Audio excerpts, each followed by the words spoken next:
Bonjour Tahar Ben-Jelloun. Bonjour Patrick. Écrivain, poète, membre de l'Académie Goncourt, l'un des auteurs francophones les plus traduits au monde. Votre nouveau livre est comme à chaque fois un événement, La Punition. Cette fois, ce n'est pas un roman, c'est un récit, Tahar Ben-Jelloun. Un récit, une épreuve. En 1965, dans un Maroc que l'on aurait presque oublié, mais qui est bien réel, qui était réel. Oui, c'est le Maroc de mes 20 ans. C'était pas le plus beau, c'était un Maroc de l'arbitraire, de la répression. Le régime n'était pas très certain. Et puis, à l'époque, tout le Maroc était entre les mains des militaires et de la police. Oui. Et donc, on avait manifesté en 65 dans les rues de Rabat, comme étudiants, mais c'était contre une circulaire de l'Éducation nationale. Ça s'est beaucoup amplifié, il y a eu beaucoup de manifs, les ouvriers nous ont rejoints, la répression s'est amplifiée, il y a eu des morts, etc. Et puis, presque un an après, tous ceux qui étaient responsables étudiants, des syndicats d'étudiants ont été prévenus qu'ils allaient aller faire un service militaire. Oui, une sorte d'hypocrisie, en fait. C'était pour vous faire taire. C'était pas le service militaire. Mais c'était un camp disciplinaire de l'armée où on devait nous redresser, on devait nous punir parce que nous avons osé manifester, exprimer notre opinion contre le régime. Oui, et il y a un homme, c'est le général Oufkir, qui va jouer un rôle déterminant dans cette affaire. C'était sinistre mémoire. Lui avait pris la décision de nous punir. Il nous a confié au commandant Ababou, et le commandant Ababou nous a confié à son adjudant, qui est l'adjudant Aka, et ça va être un festival de maltraitance tout azimut, pas uniquement physique, mais aussi morale, des humiliations, des insultes, des coups de pied, une nourriture avariée qui nous faisait très mal, des expositions au soleil pendant des heures, des expositions à la neige après l'hiver. Il fallait absolument nous maltraiter pour qu'on ne recommence plus à manifester contre le régime. Oui, il y a une force de résistance en vous, tout de même. Quand on a 20 ans, on joue sa vie, et puis on n'était pas sûr qu'on allait sortir, parce que c'est pas une prison, c'est pas qu'on a été condamné à 19 mois de prison, non. Il dit, on ne sait pas si vous allez sortir un jour. De temps en temps, il nous menaçait de nous envoyer sur le front est de l'Algérie, comme si l'Algérie était en guerre avec le Maroc. Il dit « Ah, Algérie, on va faire une guerre. » Et on était tous, on avait peur un jour de nous retrouver dans une guerre qui n'était pas la nôtre. Et il y avait comme ça, il y avait des humiliations et des menaces. Et puis surtout, le fait de nous mettre, nous, intellectuels, des gens étudiants qui ont fait des études de philosophie, d'histoire, de littérature, nous retrouver avec des brutes analphabètes qui revenaient d'Indochine et qui ne savaient pas parler français et qui nous maltraitaient et qui nous menaient une espèce de mauvais traitement en permanence. Oui. Ce 16 juillet 1966, donc votre vie bascule, un de ces matins que ma mère a mis de côté dans un coin de sa mémoire pour, comme elle le dit, en rendre compte à son fossoyeur. C'est qu'au fond, vous ne savez pas si vous allez revenir. C'est ça. Nos familles étaient très inquiètes parce qu'elles ne pouvaient pas s'informer. Ils disaient non, ils sont entre les mains de l'armée. L'armée, c'est très bien, etc.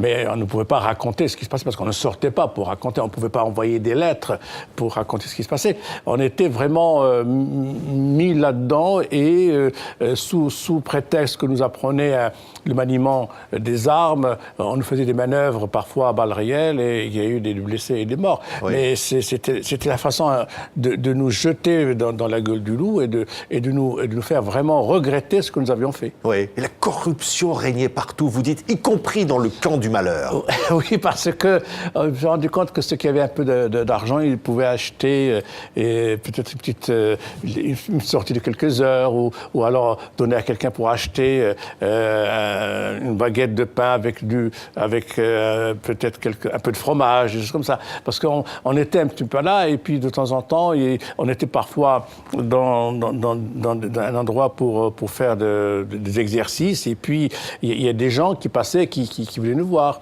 Mais on n'avait pas le droit de dépasser le camp, quoi. Oui, c'est une tentative de coup d'État qui va finalement conduire à votre libération et de manière totalement inattendu. Ben, c'était alors c'est ça où je dis que l'histoire rejoint le destin des individus. Moi, mon destin était un fils de bonne famille qui fait des études de philosophie, et je me retrouve avec des soldats, des militaires qui préparaient un coup d'État. Mais je ne savais pas, personne ne le savait.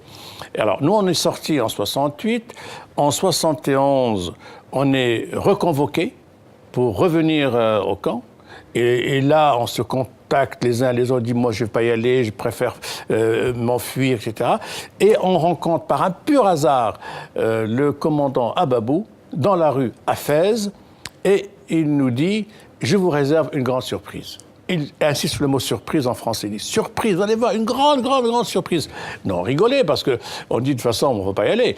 Et la surprise, c'était le coup d'État. Et alors, les sueurs froides que j'ai eues après, je me suis dit, mais il aurait pu faire le coup d'État avec nous. Mais quel serait devenu le Maroc?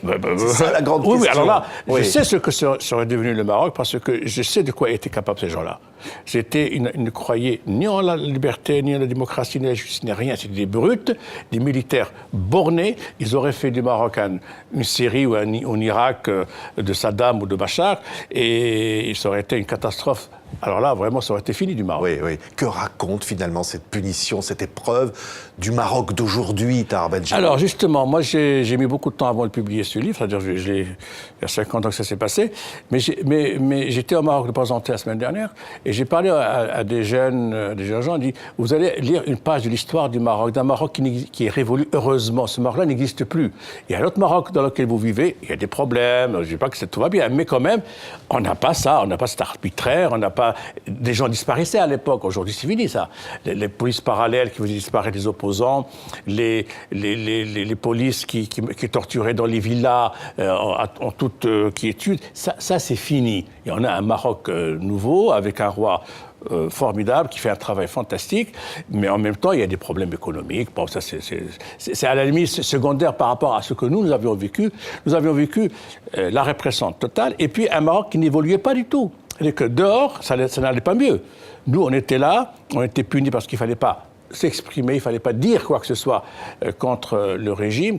D'ailleurs, le régime ne faisait rien. Oui, matricule 10 366. 10 366, c'était le 300 et quelques, c'était le code pour que dans l'état-major, on reconnaît les politiques. Oui, 50 ans. Il vous aura fallu 50 ans, Tahar Benjelloun, pour que cette histoire jaillisse de vous. Finalement, c'est aussi cette histoire-là qui a fait l'homme que vous êtes, l'écrivain que vous êtes devenu. Probablement que cette épreuve m'a servi, bien sûr, ça m'a servi, parce que je suis sorti de là complètement transformé. J'avais mis ça de côté. J'ai pas voulu en parler avant. Et puis j'en avais marre à un certain moment de gens qui me reprochaient, soi-disant, ma complaisance à l'égard du régime de Hassan II, et même que j'étais tout le temps au palais. Bon, ben je voulais raconter un peu mon épreuve. Je veux pas en faire un brevet de militant, mais je voulais simplement dire que cette épreuve a été horrible à vivre, mais j'ai su l'utiliser pour finalement devenir écrivain. C'est dans ce camp que j'ai commencé à écrire en cachette, parce que je ne savais pas si un jour on allait sortir, et je voulais laisser des traces. Et en sortant, évidemment, en janvier 68, j'avais un petit paquet de bouts de papier dans lesquels j'avais écrit pas mal de poèmes. Oui, c'est finalement la force de la littérature. Parce qu'au fond, c'est ça la leçon. La force des mots, la mémoire, la force de la résistance, la force de la mémoire. Ce qui était extraordinaire, c'est que je me concentrais tout seul, parce qu'on n'avait rien pour ni radio, ni télé, ni rien. Je me concentrais et je réécoutais Aragon récité par Léo Ferré, par Jean Ferrat, et je me concentrais et j'entendais Léo Ferré chanter « Est-ce ainsi que les hommes vivent », etc., etc. Et puis je revoyais des films dans ma tête. Je les repassais dans ma tête. C'était extraordinaire, parce que ma tête, il ne pouvait pas rentrer dedans. J'étais là. Alors, à chaque fois que les épreuves étaient terminées, on se retrouvait dans la chambrée. On était nombreux. Et moi, je me recoquevillais et je fermais les yeux et je revoyais le monde que j'avais laissé de côté. Je revoyais ma fiancée qui va me quitter. Je revoyais mes moments de bonheur civil et je me disais, peut-être c'est la fin. Oui. Je vous parle d'un temps que les moins de 20 ans ne peuvent pas connaître. Et là, au fond, c'est ça que vous dites aussi aux jeunes Marocains aujourd'hui. Oui. Je dis, lisez ça, vous allez voir à quoi vous avez échappé et la chance que vous avez de vivre aujourd'hui dans un pays quand même, on s'exprime, on respire librement. Vous connaissez bien le Maroc, c'est pas quand même, c'est pas une dictature, c'est quand même un pays où les choses vont plus ou moins bien. Bon, oui. on a des problèmes de chômage, on a des problèmes des jeunes, etc. Mais quand même, c'est un pays qui a énormément changé sous l'impulsion du roi. Mais qui ne doit pas oublier, ou jamais oublier. Faut pas. Alors, on a au Maroc ce manque, c'est-à-dire que les hommes politiques ne s'expriment pas, ne lisent pas des livres, n'écrivent pas. Tous les leaders politiques, à part un, Boutaleb, mais les autres n'ont pas écrit des livres pour raconter un peu le Maroc dans lequel ils ont vécu.